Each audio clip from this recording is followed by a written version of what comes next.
Last weekend, for the second time, all the signs seemed to appear that there was an imminent strike by the United States against Iran. It seemed like diplomacy had run its course, or at least what covers for diplomacy in the Trump administration, basically that they had reached their decision that it was time to go. And then, lo and behold, there was no attack. And now here we are rolling into Monday and now into Tuesday, ahead of the State of the Union address coming up later tonight. And still no word. Still lots of activity going along, lots of movement of military parts, lots of statements being made by a lot of different people, but still no attack. So the real question is this the lull before the storm? Is there still some backdoor channels going on with some kind of negotiated settlement? Or has Trump blinked on this one? We'll find out in a second. But first of all, let's bring in Larry Johnson, former CIA analyst, big time friend of the show.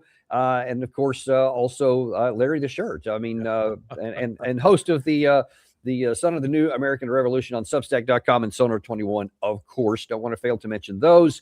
But Larry, look, let's just jump in right here, because I want to go to something to start the conversation off here. Something that was in the newspapers yesterday. So after nothing happened over the weekend, and a lot of people thought it was imminent, like within hours.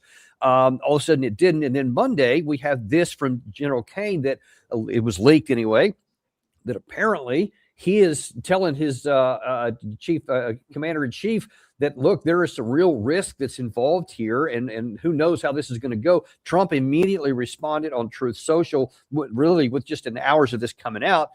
And he actually said, well, actually, no.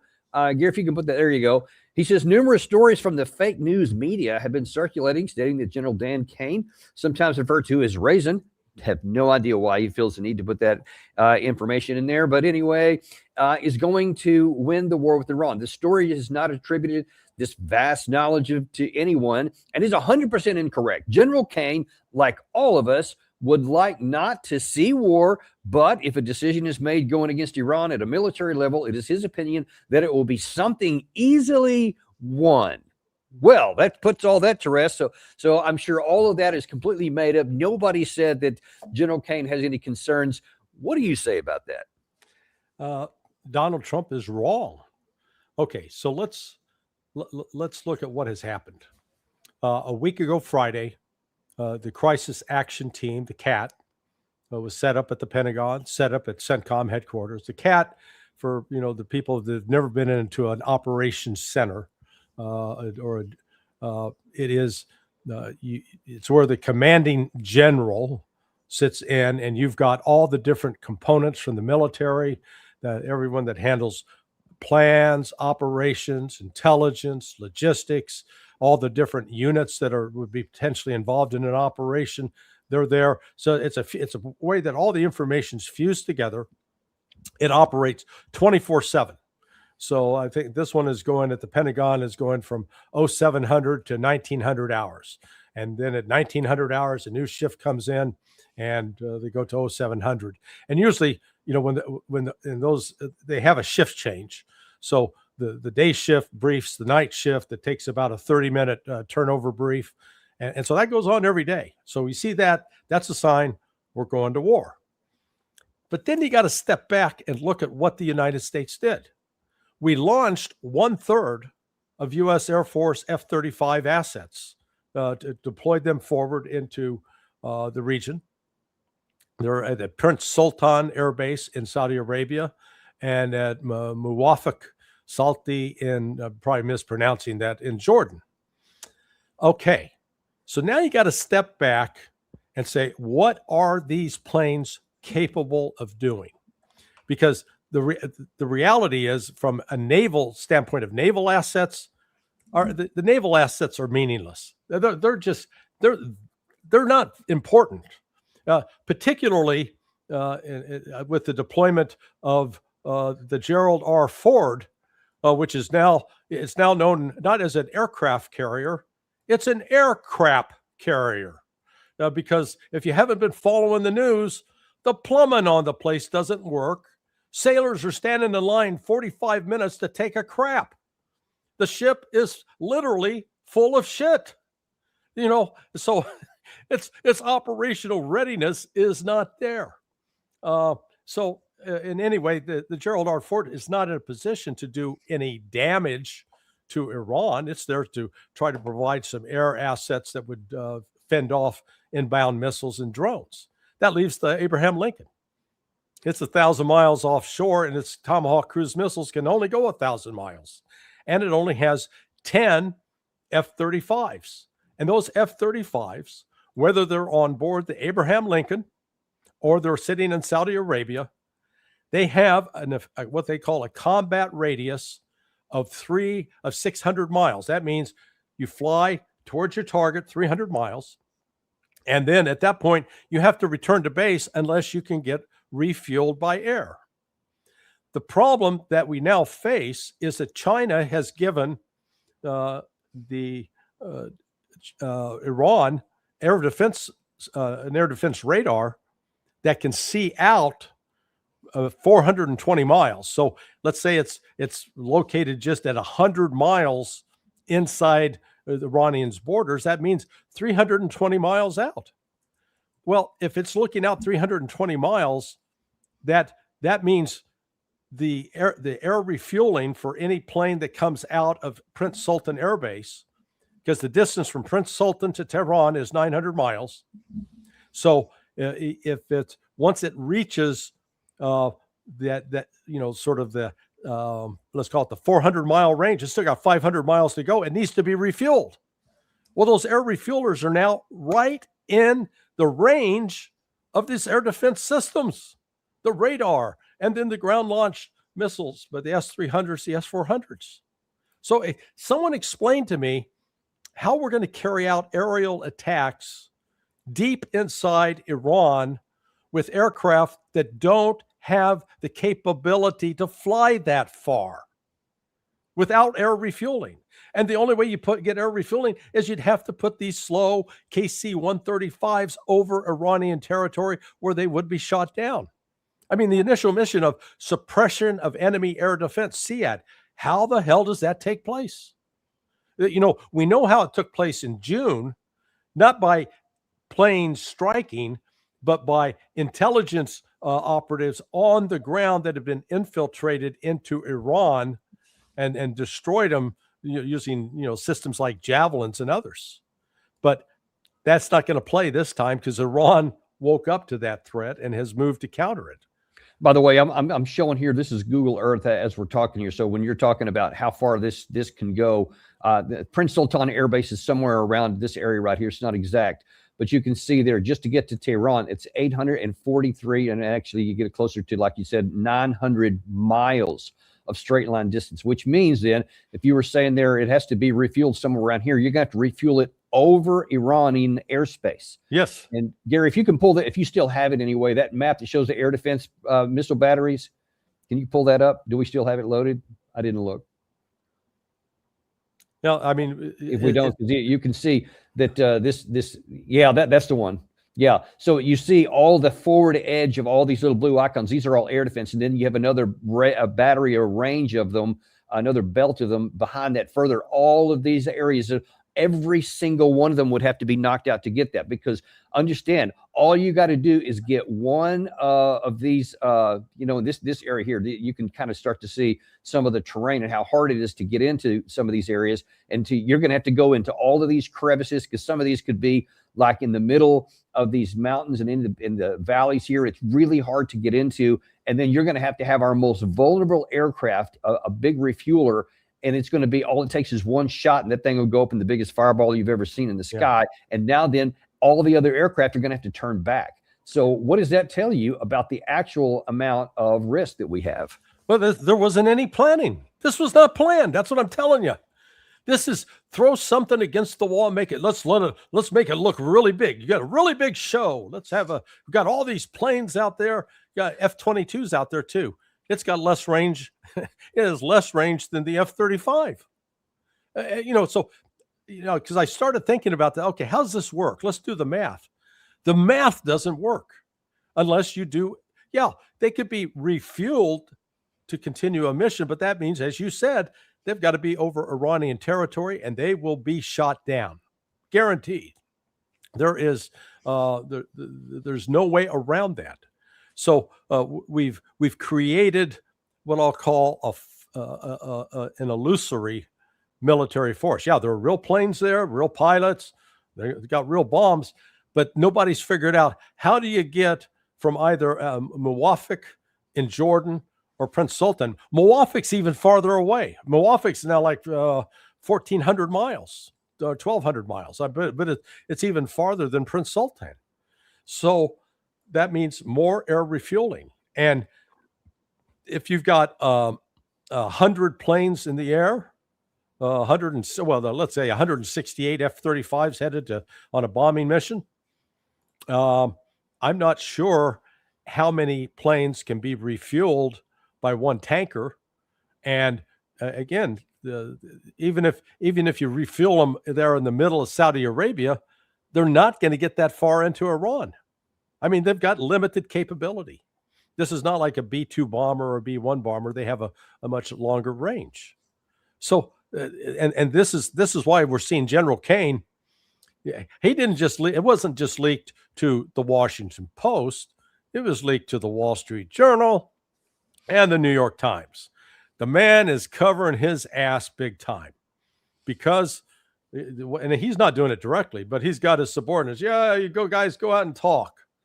And well, now look, this if let's just say for the moment, take it at face value that he was saying this stuff now, and I'm thinking, how can it be, Larry? You've been involved with military operations for decades, at least in one form or another. You certainly have seen how it's happened, even with your own former agency.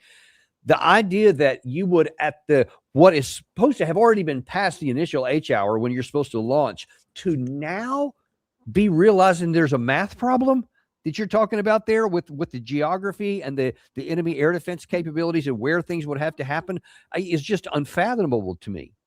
Well, I think what has happened is the intelligence, some brave intelligence analysts in the food chain, or maybe more than one, finally got to the leadership and said, look, this is what the Chinese radar is there. It's operating, and this is what it can do. This is how far it can reach out. And we have confirmed that there are Russian air defense assets that can reach X distance as well. There will be casualties. Now, what Trump has asked them, and apparently, the meeting they had on Sunday with J.D. Vance in particular pressing, what's the guarantee of success you can offer? We're not sure we can guarantee success. Wait a second. I thought you told me that this was, a sure thing, a slam dunk, to use the terminology from a previous administration. No slam dunk. So I think one of the reasons that this information is now leaked out like this is Kaine personally was frustrated that Trump wasn't listening. He was not hearing. He still believed his own press, his own nonsense that, this would be easy win, that Iran is ready to fall. And so the word's getting out. Okay. So this brings up a big issue here, because even before you said that, I suspected that maybe Kaine really did give this information and really did say these things are concerning. But now then, here is Trump publicly saying, no, he didn't say it at all. In fact, it's going to be easy. Literally the polar opposite of what is reported to be said by the chairman of the Joint Chiefs of Staff, which is reasonable. That's what he should be saying, because that's right. The fact. Now then, I got to ask you, is it in terms of integrity, if the general said, no, it's bad, and there's a risk, and Trump said, no, he said it's easy. Now then, if he stays silent and it turns out to be the way you and I know it's going to be, what does that tell you about? I mean, should he resign? Should he publicly say something, or should he say, no, I'm just going to do the, soldier, I'm going to salute and say, okay, and I'm going to let you lie, and I'm going to keep going on anyway. What do you think of that? Well, I think he's keeping his powder dry for right now. I mean, this was a shot across the bow at Trump to let him know that, no, the military is not going along with this. Trump's trying to save face. But I think Kaine also knows the order still has not been given to go. Because when that order is given, before they give that order, we're going to see, at a minimum, we're going to see foreign governments pulling their personnel out of embassies and out of the line of fire. We've only seen a little bit of that. It's not across the board. Similarly, the NOTAMs will be issued, the notice to air emissions, a warning: stay out of this airspace. This airspace will be closed.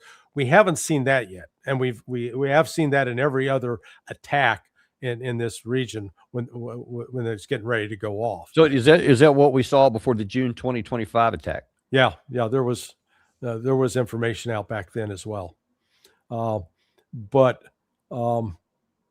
this one's not gonna. They're not gonna just do it without giving the warning, because the fatwas that have been issued, like in Iraq by al-Sistani, he's an Ayatollah, sort of the Iraqi version of the Ayatollah Khamenei. They vowed they're going to attack American targets, which means the U.S. Embassy. So it's one of the largest embassies physically in the world. So they're going to have to warn or put them on a higher alert. So this is, there's a lot going on behind the scenes. I mean, J.D. Vance and Tulsi Gabbard have been in the lead saying, don't do it. This is, it's going to go wrong, even though Vance publicly takes a very supportive attitude. But Tucker Carlson reportedly went to the White House yesterday, or was supposed to go, to again try to talk Trump out of it. I don't know if that's been successful. Based upon what Trump is saying publicly, it would sound like he's still, it's going to be a very easy win. He's been lied to. Well, that's not the only voices in his ear. It's the classic: you got one voice in this one, then the devil on the other shoulder over here. Yeah. One of whom apparently doesn't know anything about math that you just talked about, and that is Senator Ted Cruz today. What I've urged the president: do not miss this opportunity. If the Ayatollah is removed from power, it will make America much safer. This is the leading state sponsor of terrorism in the world.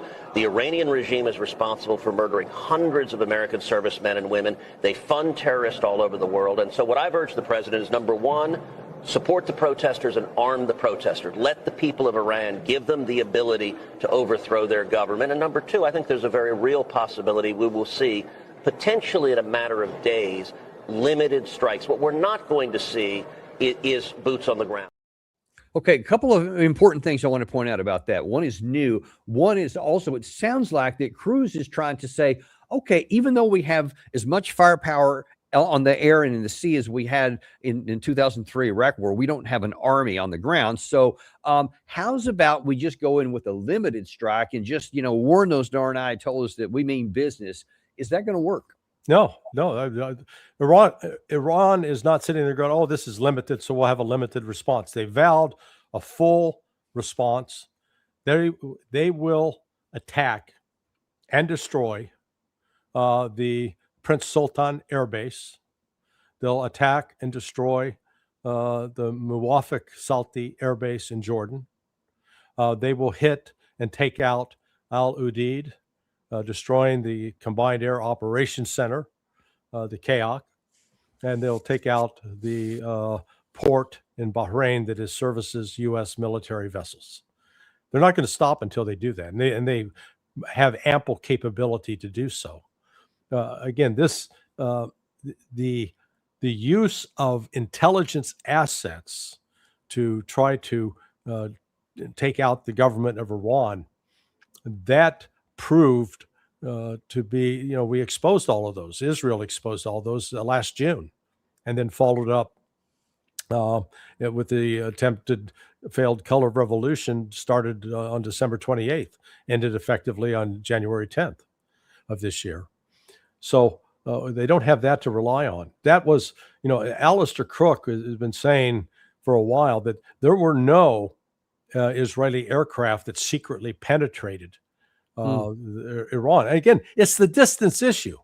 Let's just say that you did have a stealth F-35. It doesn't have the range to go all the way to Tehran and then turn around and skedaddle and get out. They said, well, it could fly north to Armenia. The distance to Armenia from Yerevan to Tehran, 450 miles. Sorry, it's not going to make it. So, this magical thinking, I think these stories are put out to actually divert attention from the real, assets that were involved in this previous operation. But they're not at the same level and capability now. But the other thing that the West is And by the way, just look on the screen here. This is showing from if an air base that was from Israel, just to get to Tehran is 1,000 miles. So if the Israel did that as they claimed in the 12-day war, then that means there was a lot of aerial refueling going on at a minimum somewhere over Iraq. And at least I don't remember hearing anything about that. Yeah. In fact, just to get there, they'd have to be refueled twice. Right? You know, What's the one way distance? You said about 300. well, one way before to return to, it's 300. Yeah, so that right. So it'd have to refuel here, and then probably again somewhere over here, because then it has to still go another 400 after that. Yeah, so one over Iran and one over Iraq. That's what would have had to happen, and I was not tracking any of that happened. We'll see if it did or not, but that's what would still be necessary for it to happen this time. Yeah. So. The other thing that they're not taking into account, and I ask all Americans that remember 9/11 to think back to what was our reaction in the immediate aftermath of that attack. The partisan divisions disappeared. We were no longer Democrat or Republican or independent. We were Americans. It was a brief but it welcomed relief from the partisan bickering and hatred. What happened on January 13th in Iran was the same thing. If you think of it this way, prior to that attack on January 13th, Iran as a country had never really been attacked since the Iraq War. Wait, I'm sorry, you talking about June of last year? Yeah. You said January 13th. Sorry, June. Okay. All right. Just wanted to make sure. Keeping my Junes and Januaries mixed up. June 13th last year. So it wasn't, in 1980 to 1989, you had that war that was Iraq attacked Iran, and Iraq used chemical weapons against Iran that were supplied by the United States. That had a galvanizing effect on that generation, fueling anti-American sentiment, legitimately so. But what's fascinating is that people who are 50 years of age today and younger, they don't really have a memory of that, because that took place 46 years ago. So, they were just kids. The ones who, up around 50, they were, the kids barely getting into their teens. They were paying attention to politics. But this attack on June 13th had that same effect. Now you've got a new generation that's been brought together and united. And they are united around that. I've heard it from Nima Al-Rashid. Patrick Henningsen has just been there. He's an American reporter. They're seeing what they're seeing. And the lies that are being pushed through a CIA information operation stating that, 80% of the Iranians want to get rid of the Ayatollah. That's what Trump is being told. And it's a lie. But he's believing the lie. And if he pursues this, if he goes forward with this attack, which I think he will, it will destroy his presidency. Well, now it's one thing if it's Senator Ted Cruz, who famously has no military background, at least none that I'm aware of. If it comes from a retired four-star general who looks straight from Hollywood casting, as Trump loves to say, in Jack Kaine, I'm afraid he might listen a little more when he says this. They're lying to us right now. They've lied to us for the last 46 years, and they will continue to lie and cheat. In my judgment, we should do nothing to extend the life of this regime when we have an historic opportunity right now, given it's so weak and fragile, to finally set the conditions for a regime collapse. We have never been in this position in 46 years. This is a fragile, vulnerable nation that does have some retaliation capability. I'm not dismissive of that. But the historic opportunity is here. It is right in front of us. If we get this regime to collapse and we start working with another regime, like we're doing in Venezuela, people that we can bend to our will, we have the opportunity for peace and stability that could be enduring for decades to come. Man, that sounds familiar. Didn't we hear that about Iraq? Just get rid of that Saddam Hussein, baby, and it will be peace.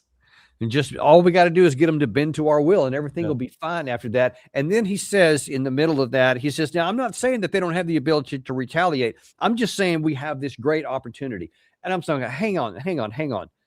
Okay, you have a, quote, opportunity of your own making, which you do because you've helped spawn some of the things that have caused some of these uprisings and brought all the political pressure to bear, political pressure. But to just say, I'm not dismissing their retaliation, well, you are dismissing it. Because if what you say is correct, even half of what you say is correct, the retaliation could be profound and devastating. Ergo, it's not going to lead to this overturning and this installation of American-friendly government in Iran, which I can't even imagine. But what do you say to that part? If anything, it's going to lead to a hardening of positions that elements in the Iranian Revolutionary Guard could, for example, think, the Ayatollah has been too soft and we've got to use everything in our, we've stood back and turned the other cheek. I mean, look at it from the Iranian standpoint. The United States murdered General Soleimani. How would we react if the Iranians murdered one of our generals? Oh my God, we would go to war. The Iranians held off. The Israelis, with U.S. assistance, attacked and killed the lead Hamas negotiator, Hania, during the inauguration of President Pezeshkian. Iran hasn't really reacted or retaliated. So the attitude is, I think, in the West is Iran's weak. This notion that they're more fragile now and ready to collapse, I would argue just the opposite. Iran militarily today is stronger than it has ever been in its entire history. And that's in part because of its now the tremendous assistance it's received from Russia and China, but it was solidified a month ago on January 29th when Iran signed a trilateral security agreement with Russia and China, one that has not been reported in the West. I mean, the news, it's out there, but the West has just ignored it, pretending that that's nothing. Iran does not have a record. The lie that's spread, and I posted a new video at Countercurrents last night. I encourage you to spread it around. It's called The Three Big Lies about Iran. And we heard Ted Cruz repeat the other lie, that Iran is the number one sponsor of terrorism. It is not. Objectively, factually, it is not. The number one terrorist groups in the world are Sunni, sponsored by Saudi Arabia, Qatar, United Arab Emirates, or at least by wealthy individuals in those countries. Not necessarily the governments, but wealthy individuals in those countries who have funded it. And this includes Hamas and Hezbollah.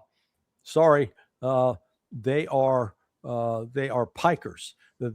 They have the total number. Again, this is from the Israeli Foreign Ministry, not Larry Johnson. The Israeli Foreign Ministry reports from August of 2000 through April 26 of 2024, a grand total of 672 terrorist attacks attributed to Palestinians, of which 105 over a 24-year period were carried out by Hamas. Sorry, that's about 5 per year. That's not a mass. And the number of casualties, fewer than 1,500. So, the numbers don't add up. Hezbollah, 5 attacks attributed to, in terms of terrorist attacks. Yeah, they fired like 20,000 rockets. Overwhelming 98% of them intercepted by the Golden Dome. They killed a total of 65 people. But it's lie after lie after lie that we portray Iran as this terrorist state, when in fact, Iran's been fighting against the very terrorists that attacked us on 9/11, for God's sake. I mean, the ISIS, Al-Qaeda, that's who Iran's been fighting.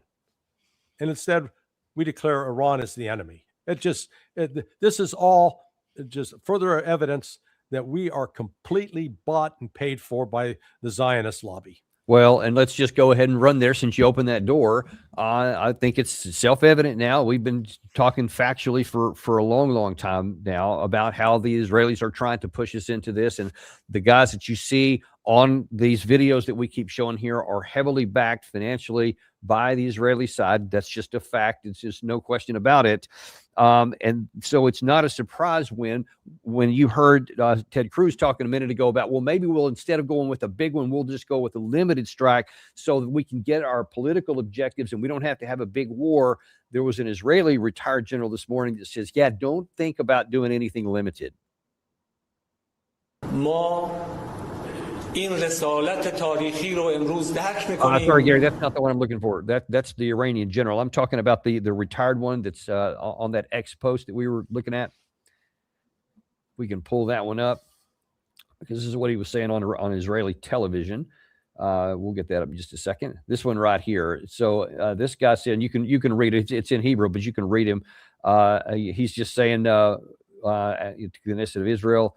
He said it might take a while. I don't know. Months seems like a little long to me, but I think there is understanding on the American side, unlike publications, that limited viability is a very dangerous option.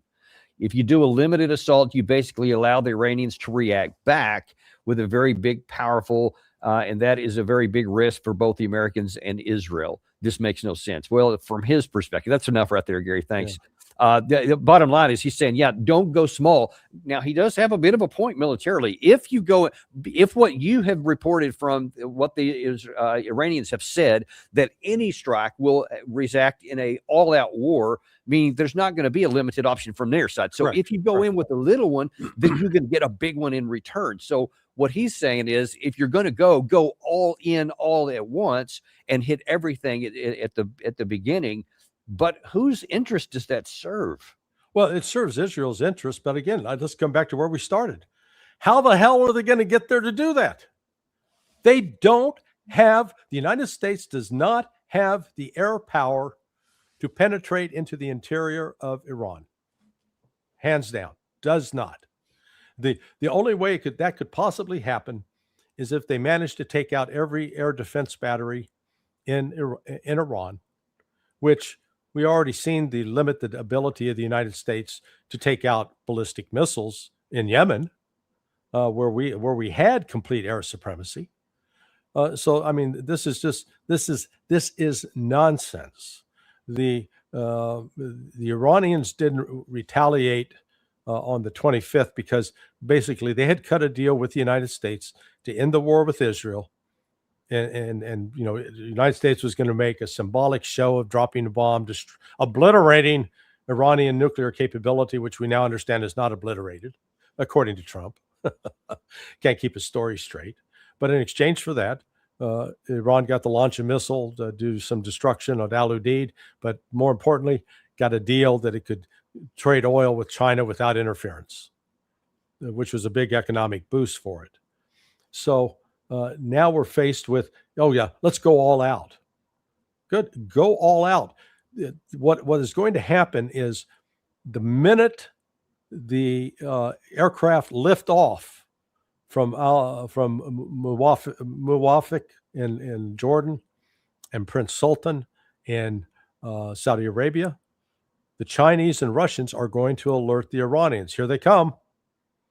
Now, if you're an Iranian general, you're going to say, well, I'm going to sit here and wait until the missiles land and kill some of my people and blow up some of my infrastructure. No, you're going to fire, you know, once they're inbound, you're going to fire outbound. That would be the wise thing to do. Well, I guess it remains to be seen whether they do that. That was one of the biggest mistakes that Saddam Hussein made. And if they paid any attention to what he did during Desert Storm, he learned what not to do. Yeah. I do want to show you, Gary started playing it a second ago. I gave the wrong cue, I'm afraid. But I think it was this morning that the Iranian, I think his ground forces commander addressed all their senior leaders. And this almost sounded like an Iranian version of the Patton speech before a big battle. What do you think of it? ما این رسالت تاریخی رو امروز درک میکنیم و با تمام قوا انشالله از ایران عزیزمون، از استقلال کشورمون و از نظام جمهوری اسلامی که خود مهمترین حافظ تمامیت ارضی کشور هست با قوت انشالله دفاع میکنیم و حفظ میکنیم. I mean, I don't think that there's any confusion on their part. I think they know what they face, and this armada, for all the limitations, does have profound power, and some of them are definitely going to die if they go down this path. But it seems to me, and you correct me if I'm wrong, that they're resolved to go down that path. Yeah, what the United States doesn't understand is that the Iranians do comprehend the cost of war. They lost at a minimum 250,000 soldiers and civilians in the Iran-Iraq War 46 years ago. That's 5 times what we lost in Vietnam. So they understood what the cost of war is in terms of losing people, and accordingly they've taken steps. They've been reporting. The Ayatollah has issued orders that every single unit, including his own, designate your successor, successor, have your replacements ready to go. They from a religious standpoint, they're saying, if it's God's will that I die, it's God's will that I die. So we'll prepare to move on. The United States is picking a fight with somebody who, once they get the bite down, they're not going to let off. It's like getting bit by a Rottweiler or a pit bull. And we with our arrogance and our hubris, we think that they're nothing, they're weak. How can they stand up against the might of the United States? Well, the same way the Houthis did, except they're far bigger, far stronger, far more technologically developed. They've got missile cities built underground that have been producing missiles nonstop that we have not destroyed, and frankly, we don't have a clue how many they have. The CIA estimates, they got less than 3,000. Nonsense. I would argue they got probably in excess of 10,000, if not more. And I know that's on top of by the way, tens of thousands of Shahed drones that were hardly used at all during the last one. And you see some of these are mobile launchers right here that you're seeing. So this is something they just recently done here to say, hey, listen, this is stuff that we can do. This is the kind of missile power that we have, and we know what it can do when it can get through our systems. It's not inconsequential. But I just don't think we're paying attention to it. I'm sorry, Larry, one more thing I want to talk about before we shift gears here. Your old outfit, the CIA, according to information out this morning, is releasing messages to Iranian people, basically asking them, hey, how's about you guys start getting ready to turn on your country and to help us out? What do you know about this operation here? Oh, my God. What an embarrassment. To call themselves an intelligence organization and to release something so stupid. The concept of recruiting foreign intelligence assets is supposed to be a covert activity. Where so right now they've set up a system that will allow Iranians who are double agents to sign up. Well, that's exactly what I was going to ask. How do in this short period of time, how do you vet a source coming in to know whether it's misinformation or somebody who really doesn't like the regime? I mean, how do you know that? Well, you can know that over time with some counterintelligence work, but there's no immediate way to test that. They have to give you information that then you test to see if it's true. And frankly, the Iranians are better at this than we are. And so when they say, God, I can't believe these Americans, they'll insert somebody, and he will give enough information that the information that the United States doesn't have, that if they can corroborate that, oh my God, it's true. We've never been able to get this before. This is the real deal. And they just suck us in. Now, one of the reasons why I wanted to bring that up is because there was something unusual. I forgot to mention this a second ago when during the Senator Cruz comment, is that he says, yeah, we should arm the protesters. Now, that was different. We've encouraged them, and Trump said, yeah, rise up, help is coming back in January. But this is the first time I've heard anybody say, yes, let's arm the protesters. And could that be related to what the CIA is talking about here? Well, yeah, we already armed them. Cruz is a little bit behind the 8 ball on that. We had already provided arms and smuggled weapons in along with Mossad. and it would use groups like the MEC to do so. Yeah, that's, that was one of the reasons there was so much violence surrounding these protests, that it was Western inspired, not the overreaction of the Islamic regime. They were being killed and attacked as well.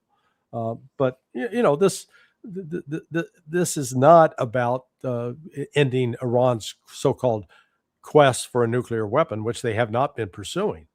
This is about regime change, getting rid of the Islamic Republic, and as as Kaine said, let it slip so we can bend them to our will. Sounds like that scene from the movie Deliverance where they bent Ned Beatty over a log. That's the kind of getting bent over they're talking about, and it's not pleasant. Well, listen, I mean, what is the bottom line here about what's possible? Because if what's reported is true, that General Kaine and any sober-minded military person would have to be talking about these things you do, about the math, the range, and all that kind of stuff, the refueling requirements, and all that would have to show that there is some real vulnerabilities to what is. There's some other reporting out today that there's all kind. You mentioned some of it, like the Ford can't even get the toilets to work. There's big time problems in a number of different places. Several headlines floating around there. Is there any path? And by the way, so that's what the wait. I loved how you use floating around there along with the turds. Okay. I walked right into that one. Yeah, sorry. Go ahead. So all of these readiness issues and legitimate security threats to the United States to taking this course of action. You also have on I think it was Face the Nation this weekend, where Foreign Minister Abbas Araghchi said, listen, we're open to negotiations. We want to talk about enrichment, et cetera, but we're not talking about proxies. We're not talking about limiting our long-range missiles, because that's our only defense. And the United States saying that those are requirements. Is there any path to where Trump can walk this back and not plunge us into this war? Yeah, but it would require him to eat a little crow. But he's good at spinning his way out of that. But if he just takes the victory of saying, hey, we have concluded an agreement with Iran that they will never build a nuclear weapon, and we've got the limits on how much they can enrich uranium, and there'll be ample inspections. It'll take a while to knock those details out, but you can say we've got the willingness of Iran to do that. But I don't think that's going to. I wish that would happen. It's in the realm of possibilities, but Trump's continued insistence that Iran better do what we tell them, or they're going to be easy to knock out. He really believes that. He's been told that by some. And then when you got the voices of Jack Keane, Ted Cruz, Lindsey Graham, Richard Blumenthal, the American-Israeli Public Action Committee, the Zionist crowd with Mike Huckabee, Pompeo, Huckabee, Pompeo, Victoria Coates, Rebecca Grant, just ad infinitum. So I mean, they're trying to, Trump is under a lot of pressure to do this, and he's not a strong guy. I mean, he likes to pretend that he's a tough guy, and he's got some emotional strength to put up with all the persecution that is, the fake lawsuits and stuff that have gone after him. But when it comes to this, to actually having to make a rational, calm, intelligent decision, he's going to listen to those who have had the last word. Steve Witkoff is not going to talk him out of it. Steve Witkoff has been insistent, this is what Iran has to do. And if Gary put that headline up earlier in the show. I don't know if you caught it, that the news media is reporting that Witkoff and Kushner apparently are two of the biggest voices Trump is listening to. And I got to be thinking, I'm like, okay, if you're talking about a financial deal, maybe those guys are fine. But holy cow, when you're talking about a military life and death kind of issue for our troops, I'm thinking they would be like 3rd or 12th down the list. Yeah, and there is, the element, there are the intelligence officers are briefing that there are going to be significant casualties by the United States. Particularly, this will turn into a war of attrition, and that was, we don't want to get into one of those. That was what Kaine was warning about.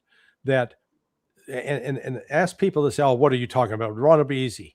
Okay, step back and let's use Russia and Ukraine as a benchmark of comparison.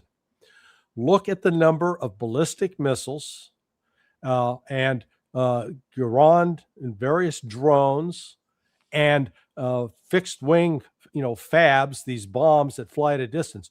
Look at how many have been dropped on Ukraine over the last 4 years. We're talking literally 20,000 or more, at least. And here is Ukraine, which is 1/3 the size of Iran. Iran's much bigger. Does anybody want to argue that the United States has more firepower, and I didn't even talk about artillery, but more firepower than Russia has unleashed over Ukraine over the last 4 years? And with all of that firepower, Ukraine's still standing. So in what magical world are we going to use much, much less firepower that can only reach limited spots in Iran and at the same time suffer loss of aircraft? And that's going to turn this around? I mean, what are people thinking? I don't get it. I'd like someone to explain it to me logically and rationally, but we're not getting that. We're getting this, religious nonsense. Just believe. Yeah. Or just, it's a great opportunity. So roll it. Who cares about how many casualties? That doesn't seem to be on his. All right. You brought up the Russia Ukraine.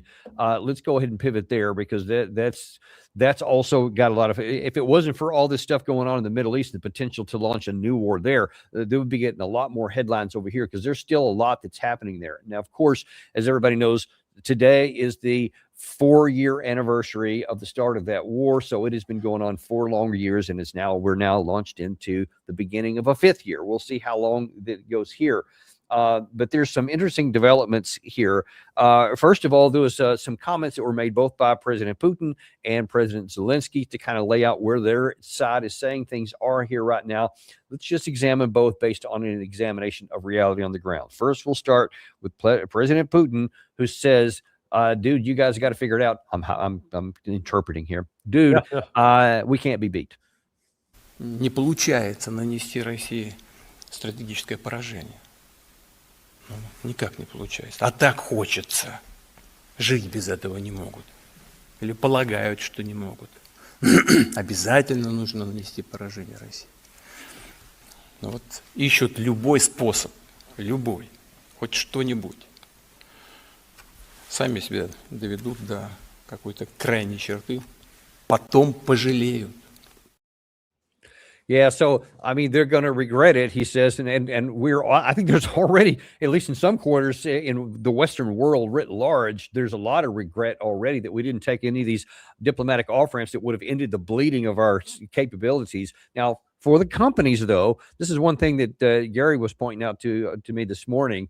That shot he shows from December 2023, where Zelensky's got all smiles, and there's all these, that one right there. That's they're all happy there. And then the updated one that came out just a couple of months back here, or I'm sorry, 1 month or earlier this month, actually. His most important meetings at the Munich Security Conference. So I guess those folks, the war has been a great boon. It hadn't been any kind of a disaster. 4 years is like a good start for these guys here. But for the people on the ground, I'm not so sure. Well, actually, I am very sure that they would certainly not agree with that, especially the Ukrainian people who have paid all the price on this. But let's circle back around to what President Putin has said there. What do you think? Is this just him being kind of cocky and maybe it's not validated, or is he got onto something? No, it's actually far more serious than that. Within the last 2 days, 3 days, the launch of that Flamingo missile that went deep into Russia, it hit a massive. It caused minor damage, but it hit an important munitions factory. That was carried out with the Brits and with U.S. intelligence. And Putin previously vowed that if that happened, that Russia would then reserve the right to retaliate against the countries that facilitated that. That means retaliating against the UK and the United States, number one. Number two, they're out today with the Russian equivalent of the CIA reporting that France and the UK are going to give a nuke to Kiev. And if that happens, Russia is going to use tactical nuclear weapons in Europe. They may already be prepared to use the Oreshnik against a factory in the UK. So this is now, it's escalating towards a nuclear war, not away, escalating towards. Yeah, and you see the headline right there. Gary, if you could pull up that full screen from Dmitry Medvedev, who early this morning responded on his social media there. He says, answering a question from RT about France and Britain's plans to transfer nuclear weapons. I will be blunt and state the obvious. Reports from the Russian and foreign intelligence services that France and Britain intend to hand over nuclear capabilities to the Nazi regime in Kiev. The situation entirely. This isn't just about tearing up the NPT or some other niceties of international law. This is a direct transfer of nuclear weapons to a country at war. There should be no doubt whatsoever that in such a scenario, Russia would be forced to use any means at its disposal. This is where he's being very, very specific, including non-strategic nuclear weapons, which means tactical nuclear weapons against targets in Ukraine that threaten our country, and, if necessary, against the supplier nations now implicated in a nuclear conflict with Russia. This is the kind of symmetrical response that the Russian Federation would be entitled to.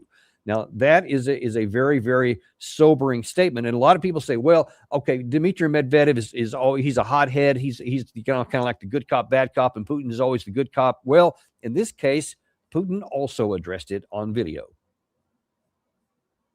Не получается нанести России стратегическое поражение. Никак не получается. А так хочется. Sorry, Gary, not that one. This other one. Кстати говоря, противник не брезгует никакими другими средствами. Ну вот уже в СМИ пошло, наверное, и их попытки или намерение использовать даже какой-то ядерный компонент. Понимают, наверное, чем это может закончиться. So he's not quite as demonstrative as Dmitry Medvedev, but the fact that these guys are working head in the glove. Let's look at two things. First of all, let's look at is Russia serious about this? And then second, do you think that, well, actually, no, let's reverse that. Let's talk first about, would France and UK actually do something like hand over nuclear materials? Apparently it's not a bomb per se as much as nuclear material, some kind of claim that there's a dirty bomb, something like that they would then blame on Russia. Do you think they would actually do that? Yes. No, I do. And I was looking. Did you see Peskov's statement today as well? Didn't see his. Okay, so regarding Paris and London's intention to transfer a nuclear bomb to Ukraine, he said, the West has been and still is devising plans to crush Russia.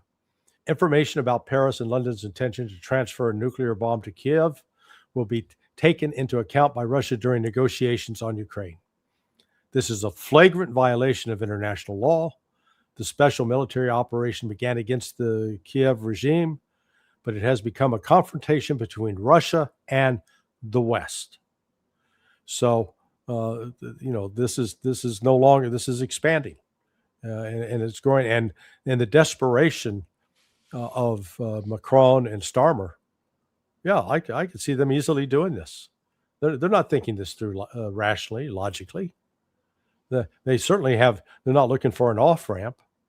They're looking to crush and destroy Russia. And frankly, so is the United States. This is, I fault the Russians. I applaud their desire to find a peaceful resolution, but they need to wake the hell up. There is no negotiated settlement with the United States. There is not. That's why the United States is in Armenia with the CIA, carrying out operations designed to ultimately destabilize both Russia and Iran. Ditto for Azerbaijan. The United States is, we're not in there those countries just because we want to have friendly relations with the Armenians and Azerbaijanis. Hell no. This is about destroying Russia. And we're putting pressure on. It may not be Trump. That's what Trump's not driving the train. This train is being driven by a deep state. I'm not sure which is worse, that the United States is part of this in any regard, or that Trump is not in charge of it. That actually might be worse. Yeah. Yeah, no, Trump, they feed Trump enough to, they know which buttons to push and how to get him excited and jumping up and down. But, this, like I said, this is headed for a collision. And Russia's been very patient, but, they're not releasing this just to, put out a news flash for the day. It's showing the ugly dark turn it's taking.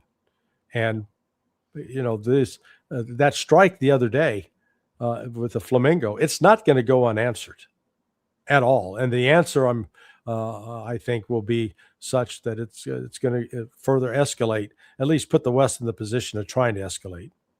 Well, now that is an allegation against the French and the British. I've yet to see an official statement from them. I can't imagine they would go, "Yeah, you caught us." Can't imagine you're going to do that, whether it's true or not. But let me show you what the other power on the European continent, Friedrich Merz from Germany. He wasn't talking about nuclear weapons, but he sure is not talking about winding this thing down either. This war will only end when Putin realizes that he cannot win. That is why we must increase pressure on Russia. We must dry up Moscow's war funding. The 20th package of sanctions by the European Union has precisely this goal.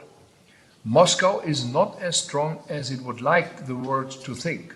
Russia is not winning. Russia is not winning. 4 years and however much territory the Ukraine has lost. The 2023 offensive, which was broken its teeth before the first full line. They never even penetrated it.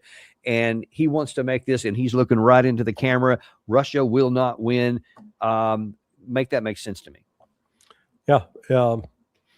This guy is a character out of South Park. I know one of your commentators was coming. The one guy who I believe is a pedophile on South Park looks just like Mertz. I mean, literally, you can pull up the cartoon. He's got that, sort of the egghead and such. So, I think if you did a survey in Germany, you'd find that, a sexually transmitted disease like herpes is more popular than Mertz. Okay. So this guy is talking without the backup of public support. And the European public, they're not crazy. Across the board, whether in Germany, France, the UK, they don't want to get into a war with Russia, but these leaders do. And we saw, see there. You thought I was kidding. Gary is amazing. Yeah. See, I know that I with Friedrich Merz am like him on the inside or something like that. Yeah. I mean, he's an escapee from a South Park cartoon. Okay. So these people, we saw it with Mike Huckabee in his interview with Tucker, because Tucker said, do you know what percentage of American people are against going to war, or what percentage support going to war? And Huckabee, well, no, I don't. Because just before this, he's talking about, well, you need to listen to the people. And Tucker said it's 21%. And then Huckabee says, well, we don't make policy based upon what people want. We know what to do. If they don't like it later, they can boot us out of office. The same kind of arrogance, the same kind of stupidity. So it's not unique to the Germans. By God, we got it on our side too. And the Russians are not going to give up. As one of the other quotes that Medvedev said today or yesterday was, we can visit the European countries the same way we did in 1812 and 1945. So he is signaling that, Russia will reach out and touch them if they don't leave Russia alone. So, but then the question is, okay, what sense does that make? Why would any of these countries want a war with Russia to the extent that they would risk a potential nuclear clash that they could only lose on? Because that's the part that, I'm sure a lot of people are listening to it and they're going, well, they're crazy. They're delusional. They're detached from reality. It's why they haven't taken any of the offense here. But they're not suicidal either, that they would take these courses. But it's hard to make the action square with not being suicidal. How could they want war and still think they're going to succeed? Well, they still they believe their own propaganda that Russia is weak. You know, I got it here. Let me see if I can pull it up. This is from today. A fellow who is, you know, he's fairly well known. He has a newsletter. He's a wealthy individual, and but he sent around the article saying, Ukraine has made astonishing battlefield gains in recent weeks, Germany's Merz reveals. And the title of his article is, "The Russian economy continues toward eventual collapse, and over time, Putin will have to decide if he can afford to continue the war." Danny, they really believe this. I mean, they sincerely believe it. They're not spinning something that they know is a lie. They've been told this over and over, and they believe it. Just like, you know, you tell a kid that if you put a blanket on your back like Superman, you can fly. Well, then when you climb up on the garden shed that's about 8 feet off the ground and you try to do it, you find you might break an arm or a leg in the process of discovering that that's not true. And so the same phenomena awaits Europe. Because what they want the oil, they want the gas, they want the gold, they want the uranium, they want the nitrogen, they want all the precious minerals, they want the food. They want to tear Russia apart and take it for themselves, because that's all Europe has been good for over the last 4 centuries, is invading other countries, raping them of their resources, and consuming it for themselves without regard for the native populations. Okay, make this make sense to me too. So, okay, and if they believe their own propaganda, they certainly have to also believe their eyes. And it does here is now. This is Zaporizhia, so you see that the Russians are getting closer and closer. I think they're already within artillery range of Zaporizhia down here. You see they continue to make advancements in this direction here. We have, this is where Bakhmut used to be. And then that's obviously a lot more into the red here. And you see that the red continues to move all the way to this. It's slowed down in some places.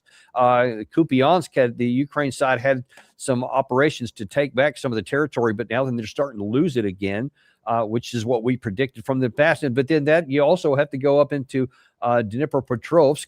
Also in the Kharkiv area, this continues to, remember, this for a long time was up in this area here. That's now moved further to the south. And then you also have up into the Sumy area where there's continuing to be Russian advancements in these areas, and it's new ones down here. I mean, this all over the place. You can't claim that Russia is losing everywhere, that the Ukraine side is winning. So again, I just have to ask, what is wrong with these people? Well, again, they prevent information from being talked about. I encountered this over the weekend as part of a group, and somebody sent out a message with it was not on Russia and Ukraine, but the similar principle. It was about how Iran is the #1 sponsor of terrorism, and so I sent an article back where I lay out not my opinion, but the State Department statistics, the statistics by a French think tank, and the statistics from the Israeli Foreign Ministry. They make it very clear that Iran is not the major sponsor of terrorism by any stretch. I was immediately attacked as being an anti-Semite for pointing that out. And any attempt to try to have a rational discussion about the facts was impossible, because you're an anti-Semite. Well, the same thing applies with respect to trying to discuss facts on the ground with respect to Ukraine. Because when you point out facts that contradict the narratives being pushed by the Ukrainian intelligence and eagerly being gobbled down by the British and the Americans and spread through the CIA channels, any attempt to come into, go to the CIA and brief the alternative is, you are a Russian agent. You are an agent of Putin. I get that all the time. And without and it's just I can try to rationally explain, like on the casualty issue, that we've got video footage of all of the cemeteries that, despite Zelensky's claim that only 50,000 Ukrainians have died, my God, the cemetery pictures go on and on. You've got this group in the UK who's not a friend of Russia. It's called Media Zona, but they've been keeping track of all of the obituaries published in Russia and all the 91, 92 republics that show combat casualties. And their numbers are around 165,000. So for Russian dead. So, when you try to point out to people, or something as objective as the number of artillery shells fired by Russia versus the very small number fired by Ukraine. And I'm sorry, what does Media Zona say about the Ukrainian casualties? Well, they don't follow Ukrainian casualties. They follow only The Russians to report on what they're doing. So it goes, or you look at the exchange of bodies. Yeah. Again, so right there we had the argument, oh, Russia's moving so slow. It's a stalemate. They're hardly moving. And then you show that, well, for all of starting in January of 2025, up until January of 2026, the number of dead Ukrainian soldiers that are exchanged for dead Russian soldiers is at 36 to 40 dead Ukrainians for every dead Russian. And then the excuse or the justification to explain that, well, that's just because the Russians are advancing so rapidly, the Ukrainians don't have time to recover the bodies. Well, wait a second. You told me they were going very slow. I mean, if they're going so slow, they should have time to pick up the bodies. Yeah, if it's a stalemate, then it has to be equal, and it's not. Yeah. You just mentioned in your anecdote there how you're sometimes viewed as you're a Russian agent, blah blah blah. Well, apparently there's a new Russian agent, and it's called this news organization. No, I'm not talking about RT. Apparently it's CNN, because CNN interviewed Volodymyr Zelensky. And I got to say, just the way that this interview starts here is something I had not seen from any Western media for a long time. And watch how, on the 4th year anniversary of this war, watch how Zelensky responds. I've been coming here regularly throughout the war, and I can honestly say that this time it feels different. The morale is the lowest that I have ever seen it. Do you believe that Ukraine can still win this war? We didn't lose our country, our independence and freedom. We have it. Now we speak in the capital. Russia is not winning. This is very important. So I haven't lost. Russia's not winning. But even CNN says, I've been coming here for 4 years, and this is the worst I've ever seen. What does that tell you? Yeah, the end is near. They can't just keep doing this and doing this. There comes an end. And just in the same way that if you try to inflate a balloon and you keep pumping air into it, at some point it pops. And the popping in this point is the casualties, the shortage of manpower, the shortage of weapons, the shortage of money. There's not a single front in which the Ukrainians can point out that they've actually made progress and have been able to thwart the Russians. And now you can fault the Russians that they have not. Again, they're treating this as a special military operation. They've not mobilized for full open war. I frankly think they should. I think the time. The hopes that they could somehow negotiate with the United States, I think that's past. Trump has not made one single gesture of conciliation towards Russia since nothing, going back to the August talks in Anchorage last year. And if I'm the Russians, the next time that Witkoff and Kushner want to meet, I'd lay out preconditions before you come. Lift the sanctions, unfreeze our money, return the property that you've stolen, and then let's have direct flights between our two countries. Do those, then we'll have something to talk about. But until you do that, we have nothing more to say. You know our position.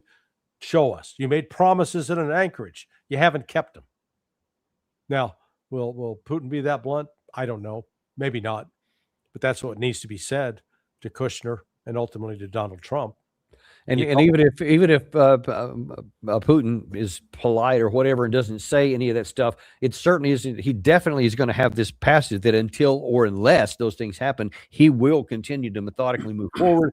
Whether he goes fast or not, I still don't know. I have been, and I don't mind admitting this publicly, I have been puzzled why the Russians have not used their substantial power even more so. I know they say, well, they don't want to risk casualties. They want to keep them low. And I get that. But just from a military perspective, there's a case to be made and an argument that you can reduce the number of casualties by going bigger and harder and breaking through to bring something to a conclusion so that the bleeding stops. Yeah. But they didn't ask my opinion on that. So I'll just point that out. But nevertheless, they haven't. See, here's the thing, and this is important to point out. The Ukraine side in 2023, since we're kind of talking this 4-year window here, they tried this massive offensive operation that they had built up for many, many months. And then they tried this across a broad front centered in that center area there. Where they tried to break through to the Azov coast. Of course, it was a disastrous of monumental proportions. There has never been, since that time, a Russian attempt on that scale that has attempted a big aerial movement, which is kind of what they call that one. So Russia has just done the methodical, slow, nibbling thing forward. They have never tried to do it big. So we don't know for sure what would happen if they did. Maybe they're so risk averse, they're afraid of repeating that kind of a thing. They don't want to run into the same kind of problems that the Ukrainian side did. I don't know.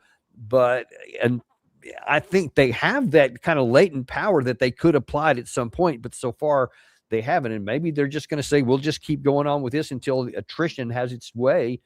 Math applies here just like it does in the Ukraine, in the Iranian situation. And right. I guess we'll see how they decide to go forward.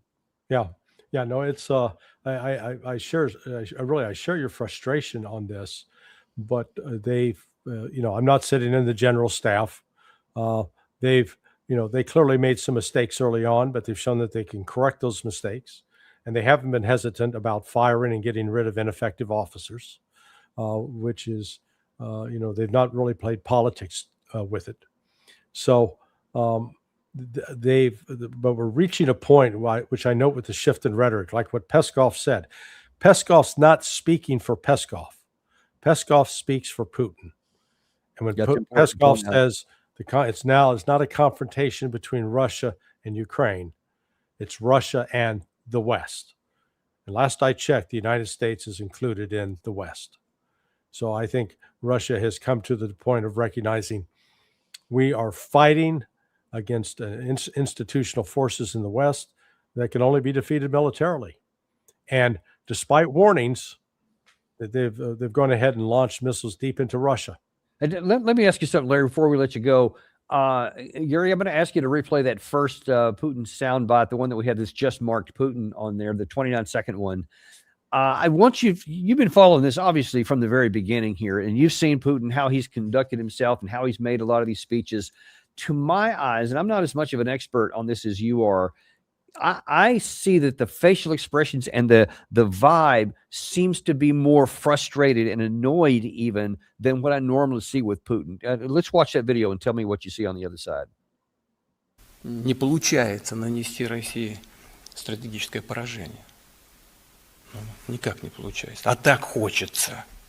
Жить без этого не могут. Или полагают, что не могут. Обязательно нужно нанести поражение России. Но вот ищут любой способ, любой, хоть что-нибудь. Сами себя доведут до какой-то крайней черты, потом пожалеют. What do you think about it? Again, another comment he made a couple of days ago, he was looking over at the camera and he was very demonstrative, which is just not like him. Do you see a difference in that? Yeah, no, I think he's reflecting a more, he's no longer amused. He's no longer willing to give Trump the benefit of the doubt. He's looking at American actions. And as a consequence of that, as he said, they will regret it. And he's not just talking about Europe. He's talking about the United States. It's one thing if you and I are in a negotiation, I've got to bring something to the table to show you that I'm serious. What has the United States brought to the table to show the Russians that they're serious? A failed attempt, a failed assassination attempt on Putin on December 28th. Intelligence support for assassination attempts on the number 2 guy in the military intelligence. A missile strike deep into Russia without the United States pulling the plug on the intelligence sharing with Ukraine. Show me what the United States has brought as a symbolic, to really show that, hey, we're serious about this. We want to reconcile. They haven't shown anything. And I think Putin's finally come to that realization and is recalibrating Russia's policy towards the West. And it's going to be, if the United States proceeds with an attack on Iran, that I think that will make further negotiations with the United States on anything go away, or any future negotiations will be on, how to avoid going to war. And let me just ask kind of as a final question here, since you brought that issue back up, nothing is in a vacuum. Everything is in a comprehensive whole, and the way everything works together here. In the event that Trump gives in to the pressure and does launch anything at all against Iran, and it plays out any version at all of the range of things that you talked about that are possible, what impact might that have on the Russian conduct of its war against Ukraine? Because we won't be able to have the focus on the intelligence support that we have right now, because it's the priority of effort right now. That could shift over here. But much more importantly, we won't have the ammunition to give to Ukraine. So once these air defense missiles get used up here, all of them are going to go to our own needs, or to Israeli. I don't think any of them will go to Ukraine at that point. And we're certainly not going to, that's going to be way over on the side burner here. Do you think that may have any impact on what Russia physically does on the battlefield? Yeah, no, I think it may accelerate Russian offensive. Of course, the Russians are good about planning, and they've kept up steady operations throughout winter. I mean, this has been a tough winter over there, as it has been, here in the United States, up where you're living. You guys have got a lot of cold, a lot of snow. Yeah. And from your past experience, how difficult it is to operate in the cold and the snow. I do. I got frostbite on my feet once in an extended cold time in Germany, actually, when the heater of my combat vehicle went out, and I still to this day have problems with it. So yeah, I know very much what that's like. Yeah. So this is the fact that Russia has continued to actually operate pretty effectively in such weather. Again, shows their capability. And the Ukrainians are suffering terrible loss, but some of their combat losses are just the people freezing to death and taking weather-related injuries. So when the spring thaw comes, when the muddy fields are no longer there, I think we will see a massive Russian push to put an end to this, because at that point, I think Ukraine it's nearing exhaustion. And it was acknowledged the other day.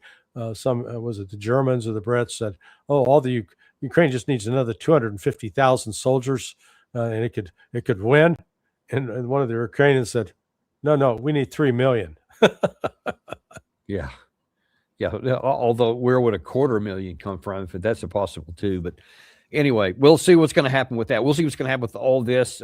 This is a very dynamic situation here, even the one with Iran. Maybe we'll go to war, maybe we won't. It seems like it's going to be a big deal or no deal. We'll just have to wait and see how it's going to happen, and we'll track this one here in the Russia-Ukraine war as well. But as always, we're very grateful for you to come on and remind people, man, Larry's got stuff. I query him all the time to try to get updated information. Go to sonar21.com. And find out what Larry's up to on every day, and you will not be disappointed. Thank you, sir. And we appreciate you. And we appreciate you guys from watching us too. Without you, we wouldn't pass the 300,000 threshold we just did. Hats off to you guys. We really appreciate that. Be sure and like and subscribe, though, if you're one of those new ones. If you're going to the next 300,000, share the word, share the information. We're on podcast. We're on Substack. We obviously here on YouTube. Whatever you need, however you like to get your information, folks, it's right here and available for you. Share this with your friends. And we'll look forward to seeing you on the next episode of the Daniel Davis Deep Dive.